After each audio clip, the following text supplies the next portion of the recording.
My photo taste is the Pinterest because they are the best. They loved the music. Then they had another problem. There were not enough instruments for all the musicians. Armand Diengienda told 60 Minutes, "We only had 5 or 6 violins, and there were 12 people who wanted to learn to play the violin. So they took turns. One would play for 15 or 20 minutes at a time. That was very difficult."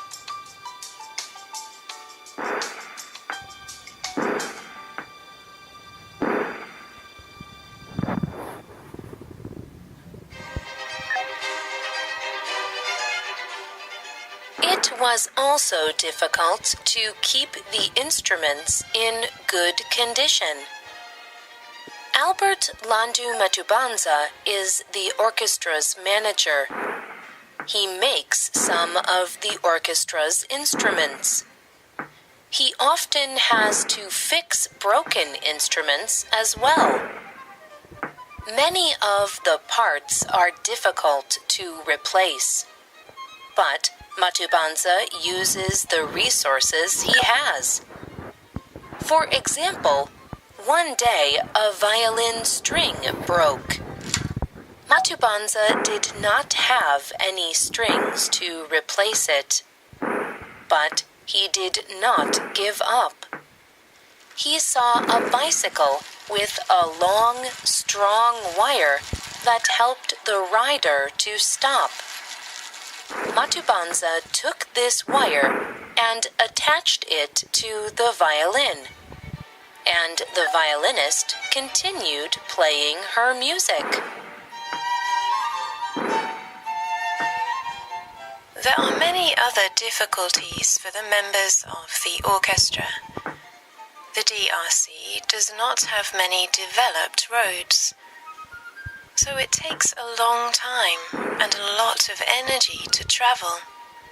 And yet, people come to Armand Diengienda's house to practice. Karim and Valvi Alolo are brothers. They both sing in the orchestra. They live 16 kilometers from Diengienga's house, but they walk there and back 6 days a week. This takes them 1.5 hours each way. But Alolo says it is worth the trip. He tells 60 Minutes, We started with the symphony on the 8th of November in 2003. It is like a birth for us in this symphony orchestra, so it is a date we cannot forget.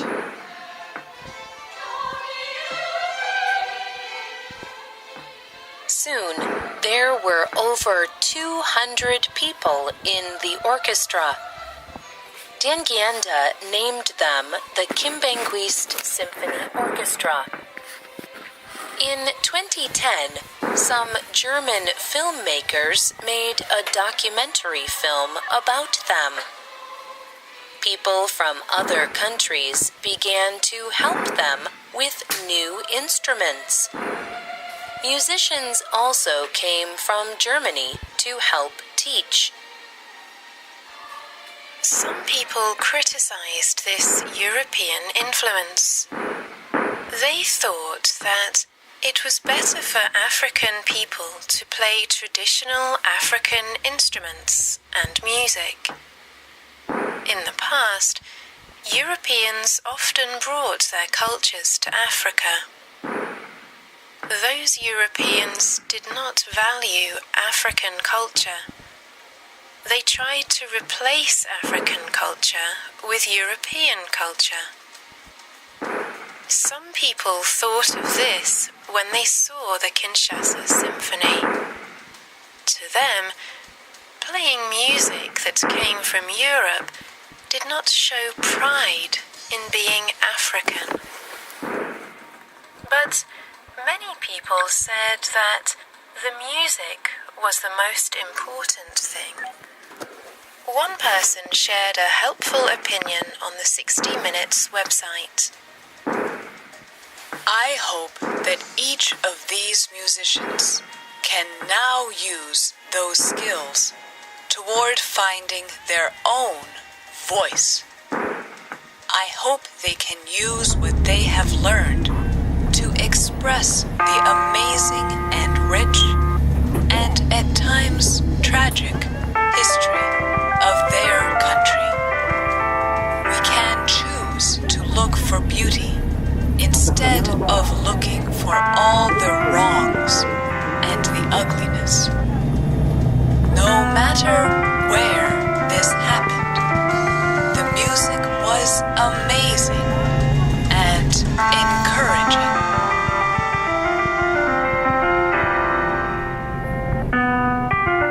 The orchestra members produce beautiful music with their community. This brings them great happiness. They still have difficulties. The electricity often goes off. Instruments are sometimes stolen. The city of Kinshasa is very busy, noisy, and often dirty. But music can make these things seem small. Héritier Meimbi Bwangi told a German filmmaker, "When we are working on the music, there are no limits. It is like a set of steps. You go up and up."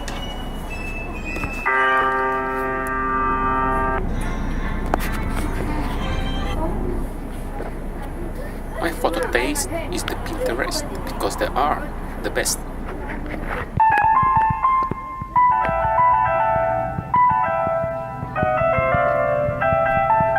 Flick to link, a link to flick. Yeah, things like medicine, luxury goods, any kind of data or product that we don't want tampered with.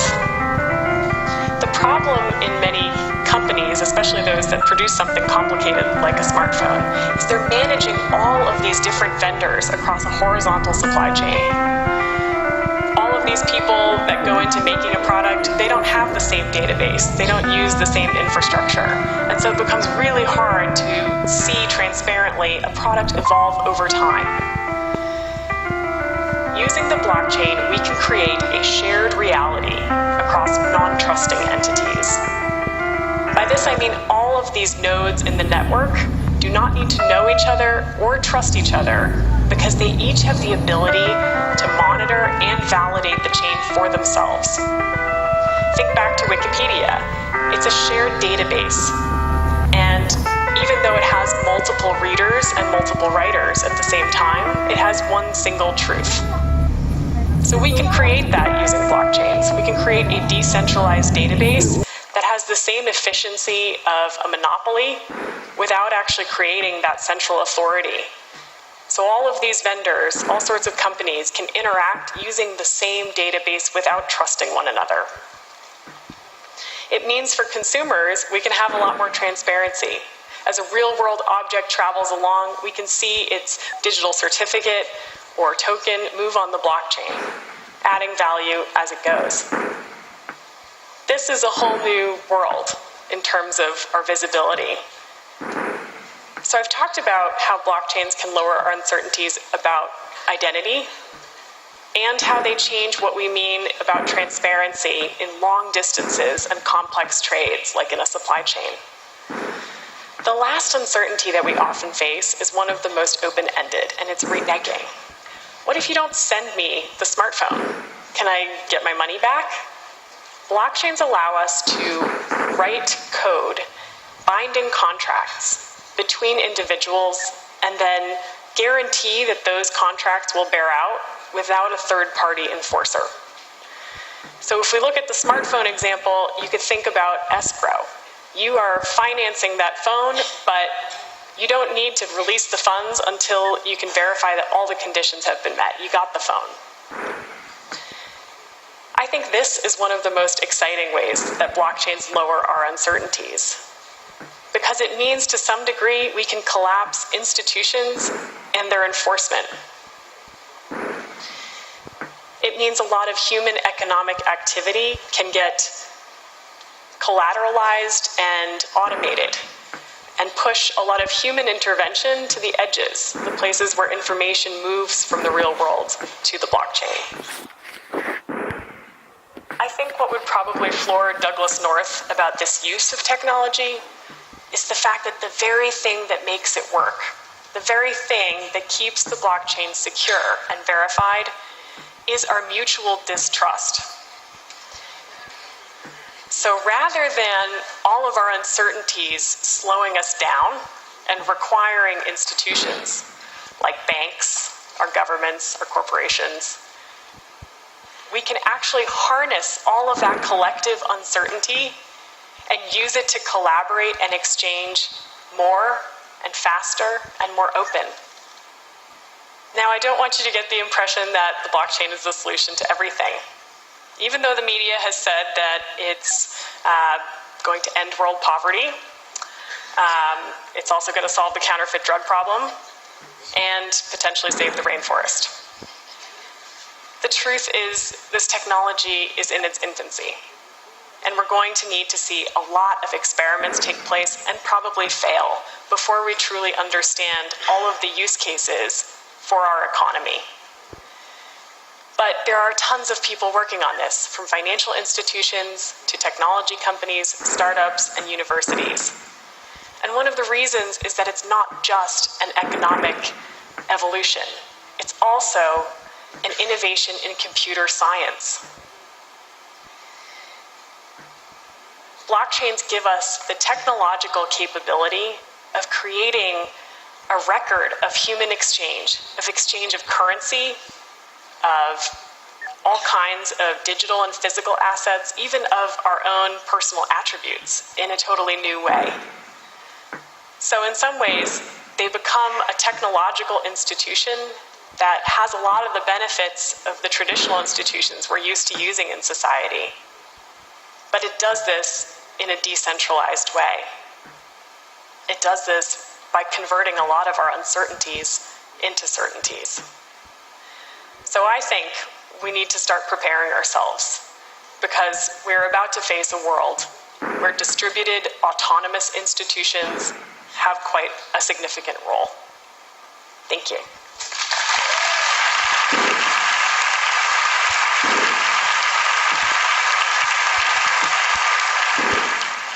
Thank you, Bettina. I think we understood that it's coming, it offers a lot of potential, and it's complex. What is your estimate for the rate of adoption? I think that's a really good question. My lab is pretty much focused on going the enterprise and government route first, because in reality, blockchain is a complex technology. How many of you actually understand how the internet works? But you use it every day. So I think we're sort of facing the same John Scully idea of technology should either be invisible or beautiful. And blockchain is kind of neither of those things right now. So it's better suited for either really early adopters who kind of get it and can tinker around, or for finding those best use cases like identity or asset tracking or smart contracts that can be used at that level of an enterprise or government. Thank you. Thanks for coming to TED. Thanks.